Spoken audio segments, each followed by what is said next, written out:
সবাইকে ফ্রেন্ডস প্রোডাকশনের brand new ভিডিওতে স্বাগতম। আমি মুশফিকুর রহমান ফারহান রয়েছি আপনাদের সাথে। আজকে আমাদের রিয়াকশন ভিডিওতে যে মুভির টিজার নিয়ে আমরা কথা বলবো সেটা হচ্ছে দরদ। অনন্য মামুন পরিচালিত, শাকিব খান এবং সোনাল চৌহান অভিনীত বাংলাদেশের প্রথম প্যান ইন্ডিয়ান ছবি বলা চলে, সেটি হচ্ছে দরদ। অনন্য মামুন প্রথম থেকেই বলে এসেছেন দরদ উনি ঈদ ছাড়া মুক্তি দিবেন এবং দরদ যেদিন মুক্তি পাবেন সেদিন ঈদ।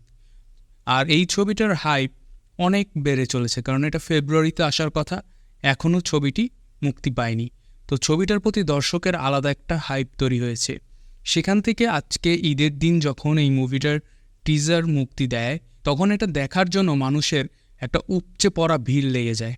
আর তার মধ্যে হলে তুফান চলতেছে, তুফানের বিরতিতে দরদের টিজার আসতেছে। তো বলাই যায় যে এটা বাংলা ছবির জন্য একটা নতুন জিনিস। তো চলুন আর কথা না বাড়িয়ে দেখে নেই দরদের টিজার।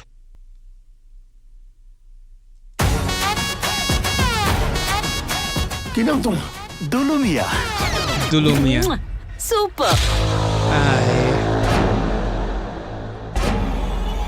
লুক, খান স্যার। শাকিব খানের অসাধারণ লুক।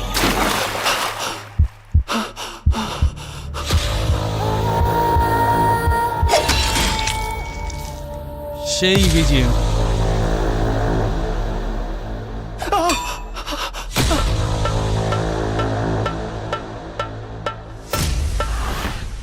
What expression!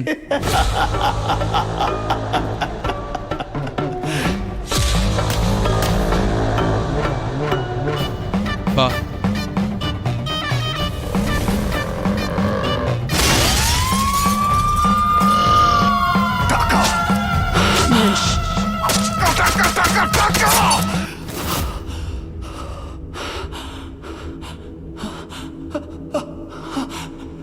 রক্ত।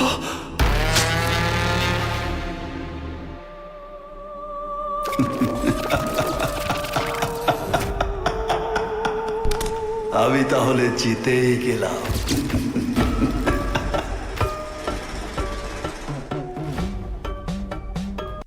পুরো অসাধারণ একটা ট্রিজার ছিল। দরদের ট্রিজারটা যে এতটা ভয়ঙ্কর হবে বোঝা যায় নাই। অনন্য যথেষ্ট চেষ্টা করছেন, কিন্তু সিকোয়েন্স কাটগুলো কিছুটা খাপছাড়া লাগছে আমার কাছে। আসলে মানে মনে হয়েছে যে খুব জলদি তাড়াহুড়ো করা হয়েছে, যেটা আসলে মানা যায় না, কারণ দরদের শুটিং অনেক অনেক আগে শেষ হয়ে গেছে। তো এতদিন পরে আইসা যখন মুক্তি দিচ্ছে, তো একটা টিজার তৈরি করেছে, এটা এরকম খাপছাড়া না হলেও পারতো, আরেকটু আকর্ষণীয় হতে পারতো। বাট পুরো টিজারে শাকিব খানের অভিনয় দেখার মতন ছিল, লক্ষণীয়। যে এই লোকটা এত বছর পর এসেও তার অভিনয় ডে বাই ডে ডেভেলপ করেই যাচ্ছে। তার চোখের এক্সপ্রেশন থেকে শুরু করে টোটালি ডিফারেন্ট ছিল। আর সবচেয়ে বড় কথা যে আমরা ফার্স্ট টাইম মনে হয় শাকিব খানকে একটা সাইকোপ্যাথ চরিত্রে দেখতে পাচ্ছি, যেখানে মানে একজন সাইকোর চরিত্রে সে অভিনয় করেছে। তো দরদ নিয়ে আমার আশা খুবই ভালো এবং এই ট্রিজারটা ভালো ছিল, কিছু দিক যদি বাদ দিই। দরদ বাংলাদেশের জন্য একটা অনন্য রেকর্ড বয়ে আনুক, কারণ দরদ নিয়ে অনন্য মামুন অনেক ধরনের এক্সপেরিমেন্ট করবেন। তো এক্সপেরিমেন্টগুলো সবগুলোই কাজে লাগুক সেই আশাই করব, এবং দরদ অবশ্যই দেখব। আর দরদের গান বাকি যেগুলো আসুক সেগুলো রিয়াকশন ভিডিও আপনারা আমার চ্যানেলে পেয়ে যাবেন। তো সে পর্যন্ত সবাই ভালো থাকুন এবং সুস্থ থাকুন। যেহেতু বাইরে তুফান চলতেছে, খুব শীঘ্রই তুফান নিয়ে আমি হাজির হব। সে পর্যন্ত সবাই ভালো থাকবেন এবং সবাইকে ঈদ মোবারক।